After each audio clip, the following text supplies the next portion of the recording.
Mga kabunyog, mga kababayan, magandang araw po sa inyong lahat. Welcome po sa isa na namang episode ng ating Tony Enzo Bunyog. Mga kabunyog, mga kababayan, sa mga nanonood sa ating bagong YouTube channel na ito, ang ating bago pong YouTube channel, itong Attorney Enzo Bunyog, may ano po rin po ito, katapat rin na FB page, yung Informador. Ito pong aking live ngayon, napapanood nyo po sa dalawang platforms natin na yan. Tony Enzo Bunyog at Informador. So mga kabunyog, ang pagkakaiba nito, dito medyo mahaba-haba ang mga topics na tinatalakay natin, hindi lang isa. Tulad ngayon, tatlong topics po ang i-discuss natin. Una, matindi itong patama ni bagamat hindi niya pinangalanan pero obvious naman kung sinong tinutukoy niya, ni Ping Lacson. At ang pinapatamaan niya si Marcoleta. Matindi. Mamaya pag-usapan natin. Mga kabunyog, tungkol kay Saldico, kung tatanungin si Secretary of Justice Boying Rimulya, hindi na raw niya nakikitang uuwi pa si Saldico. Ha? Hindi raw yan uuwi. Mm, Hindi niya ini-expect na uuwi ito. Sa mga, kung ngayon ang pagbabasehan, yung mga nangyayari ngayon, mm, alamin natin kung bakit niya nasabi yan. Ayon kay Secretary of Justice Boying Rimulya, medyo special ang paghawak nila sa kaso ng mag-asawang Diskaya. Ayon kasi kay Secretary of Justice Boying Rimulya, ang laki ng pundong nakuha nito sa panahon ng pangungontrata nito sa gobyerno sa DPWH, 200 billion pesos. Mga kabunyog, 200 billion pesos. At ang pagkakaiba daw nito ni Diskaya, ito yung kontraktor na hindi lang sa isang teritoryo, buong bansa. At hindi lang flood control ang mga hawak na proyekto, pati mga buildings na pagawa ng gobyerno, mga buildings, public works na pagawa ng gobyerno. Kaya iba raw ang tratamento nila dito, iba ang pagtrato nila at iniimbestigahan talaga nila ito. Maraming lalabas na mga impormasyon kaugnay dito sa mag-asawang Diskaya. Mamaya pag-usapan natin yan. O sige, mga kabunyog, unahin natin 'tong topic tungkol kay Lacson at Marcoleta. Lagi namang nagbabanggaan yung dalawa. Lagi namang nagbabanggaan. Hmm, Talagang itong si Marcoleta, ginugulo ang pamamalakad, hmm, ang pagpapatakbo ah, ni Senador Ping Lacson ng, ng committee niya, yung Blue Ribbon Committee. Laging ang sinasabi ni Marcoleta, hindi daw maayos ang pagpapatakbo ni Senador Ping Lacson ng komite. Bias daw ito, may kinakampihan. Hmm. Pero tapos kahapon, nag-privilege speech si Marcoleta, laban kay Martin Romualdez. Sino daw bang natatakot kay Martin Romualdez? Ang tingin niya raw parang may natatakot kay Martin Romualdez kaya hindi raw ito maimbestigahan. Pero kung siya daw, sabi ni Marcoleta, hindi siya natatakot kay Martin Romualdez. Yun, pagyayabang ni Marcoleta. Ngayon, ang reaksyon doon ni Ping Lacson, nag-post siya sa X, yung dating Twitter. Sabi ni Ping Lacson, "A wise man once taught me the best response to nonsense is silence."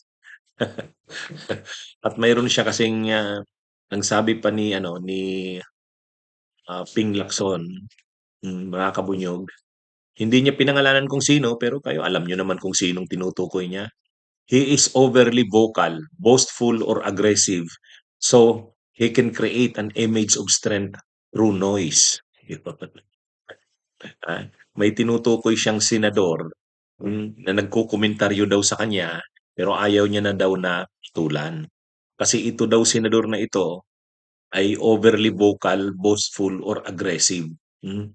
Ibig sabihin napakaingay, masyadong vocal, masalita, boastful, mayabang, agresibo. Pero ang totoo daw, ginagawa niya 'yon para mag-create ng image na siya'y malakas sa pamamagitan ng mga ingay. Pero ang totoo mahina. Medyo matindi ano? Hmm, Matindi. Hindi niya pinangalanan, pero kayo, sa tingin niyo sino bang pinapatamaan ni Ping Lacson sa ganyan? Eh, kasi nag-privilege speech nga si Marcoleta kahapon. Hmm, ang sinasabi niya, parang katulad nung akusasyon kay Soto na si Soto tuta ni Romualdez. Mayroon daw mga nandiyan kasamahan niya sa Senado, takot kay Romualdez, pero sabi niya ni Marcoleta, hindi siya natatakot kay Romualdez. Eh, ang pinapatamaan sigurado si Lacson na parang sa kanila hindi hindi kaya ni Lacson imbestigahan si Romualdez. O kaya lang ang reaksyon ni Lacson hindi na siya nagpangalan pero malinaw ang tinutukoy niyang senador. Ayaw niya na raw mag-comment. Hmm. Pero ang masasabi niya lang, napakaingay nito, napakayabang, napaka-agresibo. Pero ang dahilan nun, gusto niyang mag-project ng lakas, ng strength sa pamamagitan ng ingay, sa pamamagitan ng mga hambog. Oh, o 'di ba matindi ang gano'ng patama? Oh, ah, ewan natin kung ano magiging reaksyon ni Marcoleta. Pero hindi naman pinangalanan si Marcoleta. Kaya lang, kahit hindi naman pangalanan, alam naman natin kung sinong pinapatamaan. Pero tama diyan si Lacson, tama diyan si Lacson sa sinabi niya na 'yan. Mm. Ah, si Marcoleta, mula pa 'yan ng nasa kamara, akala mo siya lang laging magaling, akala mo siya lagi ang tama. Simula pa 'yan noong pagpapasara ng ABS-CBN, yung hindi pag-renew ng prangkesa ng ABS-CBN. Ay no'n kasi mayabang siya noon at akala mo magaling, kasi suportado siya ng mga kapwa niya kongresista. Dahil kay Duterte, ay siya yung ginawang point person, tagatira ni Duterte doon sa floor para mapasara ang ABS-CBN. Noon 'yan. Pero ngayon, ah, napaka-unreasonable niya, mayabang, 'yan. Kaya kahit yung mga kapwa niya senador nayayabangan na sa kanya. Kaya nga natanggal siya at saka si Chis Escudero. Hmm, kasi nung naging Blue Ribbon Committee chair siya, masyado na siyang mayabang, lahat na kinakalaban. Pero yung akusasyon ni Marcoleta na ang mga kasamahan niya sa Senado ay natatakot kay Romualdez, kahit siya naman nung Blue Ribbon Committee chairman siya, may mga pinoprotektahan din siya na hindi niya kaya, eh. Halimbawa, walang senador, walang senador na lumalabas noon nung siya ang Blue Ribbon Committee chairman na nai-involve sa katiwalian. Pinoprotektahan niya ang Senado, pinoprotektahan niya si Chis Escudero, pinoprotektahan niya ang mga Duterte. O tapos ngayon naman naakusahan niya ni Marcoleta si Lacson. Hintayin hintayin muna natin kung anong gawin talaga ni Lacson. Hindi puwedeng hindi imbestigahan si ano, hindi mapag-usapan si Romualdez at saka si Saldico. 'Pag hindi 'yan inabot ng imbestigasyon ni Lacson, mawawala rin ang respeto sa kanyang komite. Kaya tama lang yung sinabi ni Lacson, ayaw niya ng patulan si Marcoleta. Gagawin niya na lang kung ano yung sa tingin niya tama. Oh, si, ah si Secretary of Justice Boying Rimulya, ang tingin niya, sabi niya, "I don't expect Representative Saldico to come home. I mean the way that everything is right now." Ibig sabihin, kung titingnan ang mga bagay ngayon, tingin niya hindi na babalik si Saldico. Hindi ito basta magpapauwi. Hmm. Unang-una ang pamilya niya yata kasama na sa labas ng bansa. Pangalawa, dini-dispose na ang mga properties. Nung isang araw nga, yung chopper, pinapa-deregister. Ayon kay Secretary Vince Dizon ng DPWH, pinapa-deregister, inaalis sa registration sa Pilipinas para maibenta sa mga foreign buyers yung kanyang mga air assets, yung mga pag-aari niyang private jets, yung choppers, ano. Kaya ibig sabihin talagang dini-dispose na ni Saldico ang mga ari-arian niya at saka nagpapasiguro na. Hmm, kaya nag-resign na ito sa pagka-congressman. So, ibig sabihin niyan, ah, iniiwasan niya na magkaroon pa ng kapangyarihan sa kanya ang Kongreso para siya'y habulin at hanapin. Pero sabi naman ni Boyeng Rimulya, kahit hindi siya uuwi si Saldico, hahanapin nila ito. At ayon kay Secretary of Justice Boyeng Rimulya, ano daw ito, ni-report na nila sa Interpol. Pinalagay na nila ito sa blue notice. Ang ibig sabihin ng blue notice, mino-monitor na ang bawat galaw, pinapasundan na sa Interpol, kinakatulong na nila. Kaya pero ang sinasabi lang kasi ni Boyeng Rimulya, hindi ka na makakaasa kung sa voluntaryo lang na pag-uwi ni Saldico, sa tingin ni Boyeng Rimulya hindi na 'yan. Ano na daw, um, talagang nagtatago na ito. Kasi kung talagang haharap ito noon pa, umuwi na ito sa Pilipinas. Hmm. Kaya kung gusto raw itong, mapauwi sa Pilipinas, puwersahan na. Hindi na raw ito kaya na ano, ayon kay Boyeng Rimulya 'yan. Hmm. Sabi ni Boyeng Rimulya, ginagamit naman at gagamitin ng gobyerno ang lahat. Pero maganda yung suggestion ni dating Senate President Drilon. Ang dapat kasing gawin, lahat ng assets i-freeze na. Pangalawa, ah, yung kanyang passport i-cancel na. O, total may naisampa ng kaso eh. May basis na para i-cancel ang kanyang passport. Yun ang dapat gawin. Anyway, sa tingin natin, hindi naman pinoprotektahan si Saldico kasi kung ganyan na pati ang DPWH, lantaran na talagang hinahabol siya, si Saldico. Pati ang Secretary of Justice, ang Department of Justice, hinahabol siya. So, wala nang patutunguhan yan si Saldico. Mahuhuli din yan, maaaresto rin yan ano. Parang katulad din lang yan kay Arnie Tevez. Kaya lang, ang pagkakaiba lang, ang sinasabi ni Secretary of Justice Boyeng Rimulya, kung titingnan sa ngayon, sa ginagawa ni Saldico, hindi ito yung uuwi. Kailangang persahan itong pauwiin. Hmm. Kasi, ano na ito, talagang nagtatago na. Mabigat sabi nga ni si Secretary of Justice Boyeng Rimulya, eh, kung wala ka namang pananagutan, bakit ka tatakas? Kaya, ah, kung ano-ano na lang ng mga palusot ni Saldico na nagpapa-check-up pa siya, mabigat daw ang kanyang problema. Pero ayon sa kila Boyeng Rimulya, hindi. Ano lang 'yan, talagang, hindi na 'yan babalik kung hindi pepersahin.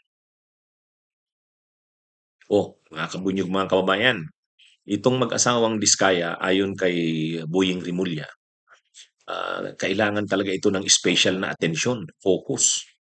Ang pag-iimbestiga dito ibang klase. Kasi naiiba raw ito sa ibang contractors. Unang-una, yung laki ng nakuha nitong proyekto, 200 billion pesos. Sobrang laki. At sa iba't ibang administrasyon, lalo na panahon ni Duterte, diyan ito namayagpag at nagpatuloy sa panahon ni Marcos. At ang pagkakaiba pa daw dito sa mag-asawang Diskaya, bukod sa napakalaki ng nakuhang proyekto, saklaw nito ang buong bansa. Ibig ano daw, eh, buong bansa ang coverage nito. Kumbaga, eh, ang common na kalakaran sa DPWH, mga infrastructure projects, bawat region mayroon diyang kontraktor na hawak ang DPWH. Ito hindi, eh. Buong bansa may mga proyekto ito sa Visayas, sa Mindanao, sa Bicol, sa sa Ilocos o lahat, Manila, NCR, lahat. At ang ano daw nito, ang mga proyekto nito hindi lang flood control, hindi lang mga kalsada, tulay, pati mga buildings.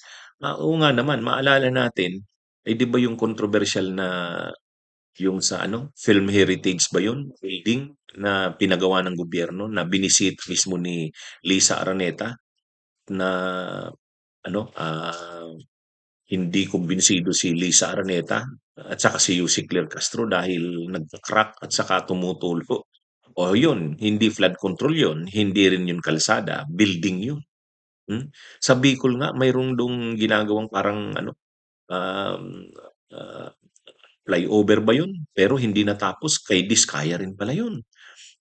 Tapos dun pala sa Ilocos, Diskaya rin, yung sa Davao Occidental na ghost project na 96 million ba yun? Kay Diskaya rin. O totoo nga, talagang matindi itong mag-asawang Diskaya. Kaya ayon kay Secretary of Justice Boyeng Rimulya, hindi sila masyadong nagmamadali dito kay Diskaya. Gusto talaga nilang malaman dito bakit ganun ang kanilang pangyarihan. Sobrang laki ng hinawakang mga proyekto, 200 billion sa flood control lang 'yan. Hmm, at, buong bansa ang saklaw. So, naiiba ito. So, ano na bang status nito? Sabi ni Boyeng Rimulya, ang status hindi pa naman sila state witness, hindi pa. Pero, nai-evaluate pa sila Kaya nga lang iba yung, iba raw yung ano, level ng pag-e-evaluate dito kasi, marami talagang alam itong mag-asawang Diskaya at maraming connections. At matataas ang connections nito kasi nga buong Pilipinas nahahawakan nila ang mga project. Saka sobrang laki ng nahawakan nilang mga proyekto, 'yan. Ah, ah, Kaya naman pala ano-ano, parang relax na relax lang itong si Sara Diskaya may mga ano pa, yung finger heart sign niya, hmm.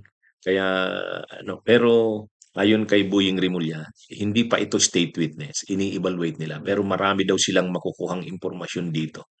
Kasi nga ibang klase ang saklaw nito, buong bansa. At sobrang dami ng proyektong nahawakan.